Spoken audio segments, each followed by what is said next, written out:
আসসালামু আলাইকুম রহমতুল্লাহি ওয়া বারাকাতুহু। সুন্দর একটা সকাল। কিছু কথা আসলেও না বললেই নয়। ভূমিকম্প একটা আতঙ্কের নাম। পৃথিবীতে কোনো আতঙ্ক নেই যেই আতঙ্কটা মানে পূর্বাভাস নেই। তবে ভূমিকম্প এমন একটা আতঙ্ক যে আতঙ্কের কোনো পূর্বাভাস নেই। হয়তো বৈজ্ঞানিকটা বলতে পারে যে এখন না তখন হতে পারে, কিন্তু প্রকৃতপক্ষে আসলেও এটার কোনো পূর্বাভাস দেওয়া সম্ভব না। তো এটা কেন হচ্ছে? অনেকগুলো ব্যাখ্যা আছে, বৈজ্ঞানিক ব্যাখ্যা আছে, কোরআন হাদিসের ব্যাখ্যা আছে। তো আমরা কোরআন হাদিসের ব্যাখ্যার বিষয়ে যদি ওই দিকে চলে যাই তাহলে একটু খেয়াল করি। তো কেন যাব? তোমার সিস্টেমটা তো এমন হওয়া উচিত ছিল না। ইজা জুলজিলাতিল আরদু জিলজালাহা ওয়া আখরাজাতিল আরদু আসকালাহা। প্রকম্পন, কম্পন, কম্পিত হবে পৃথিবী। কেন? বিমা কাসাবাত আইদিন নাস। এটা তোমার আমার কর্মের ফল। এটা তোমার আমার কর্মের ফল। কর্ম করেছি তাই এটা আসবেই।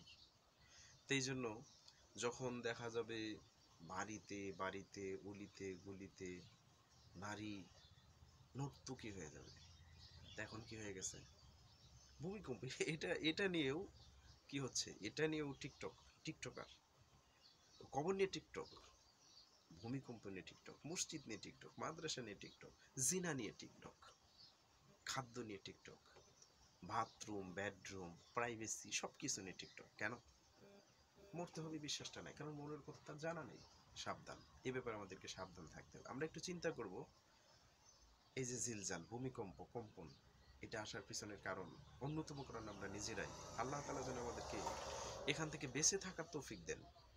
অনেক দিন পর আমার চিন্তা হলো, তাই কিছু কথা বললাম।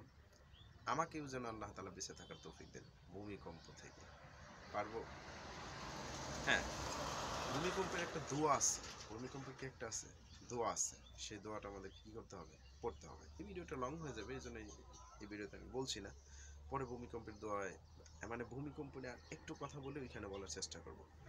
তবে এটুকু খেয়াল করব, আমাদের হাতের কামাই, হাতের অর্জনের নাম ভূমিকম্প। আল্লাহ যেন আমাদেরকে তৌফিক দেন বেঁচে থাকার বিভিন্ন কিছু থেকে, নাচ গান মদ জোয়া এগুলো থেকে। এটাই ভূমিকম্পের অন্যতম কারণ।